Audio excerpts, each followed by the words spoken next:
Now, to make you feel better, I want to tell you about some opinion polls that came out today. Now, look, yes, opinion polls and inexact science. But I wanted to show you something that came out today, which is the preferred Prime Minister, and in the essential poll, which is carried in The Guardian, and I'm sure they loved having me report this, the ScoMo slump is over. He's now back as preferred Prime Minister, which I think all of us assumed him to be anyway.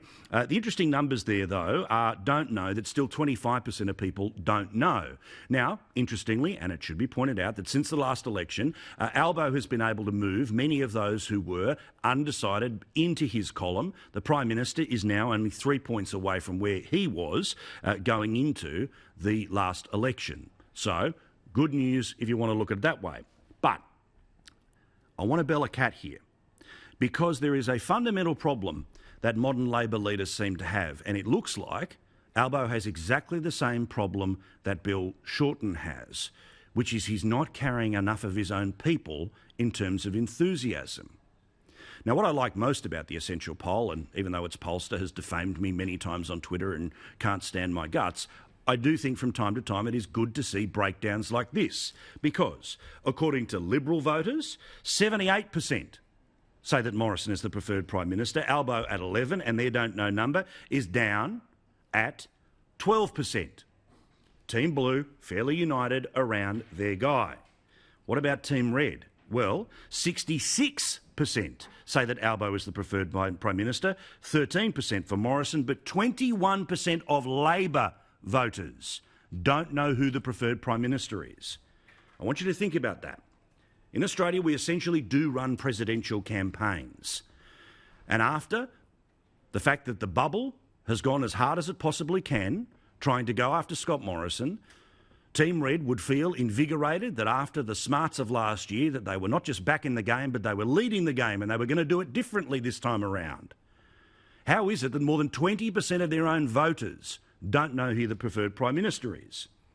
To prove my point that Albo is in Shorten territory when it comes to doubt, these were the numbers for Liberal voters going into the 2019 election. They were all in on Morrison. 80%, 7% of Liberal voters allegedly thought Shorten, and 12% didn't know. ALP voters going into the last election, 69% Shorten, 9% Morrison, don't know 21. Don't know of Labor voters going into the election they lost was 22. Right now, Albo is at 21. He has to close the deal with his own people first. And if he can't win them first, he's not going to be able to do what Shorten wasn't able to do. Now, this number no doubt will go down. No doubt the closer we get to an election, all of these numbers change. But for those who think that there is an inevitability factor, like much of the media would like to say, that somehow Australia has buyer's remorse about the election of last year, it's bullshit. It's not true. And yes, I'm using one poll, one survey to prove it, but I'm backing it up by the same poll, the same methodology, with a different leader that exposes the same problem for Team Labor, who are too far to the left. Who are the 20% of Labor voters who think that their leader isn't the preferred Prime Minister? I assume these would be the working class people of the Labor Party, who know that never targets with no money, no plans and no ideas attached to it are great for Twitter, but Twitter isn't real life.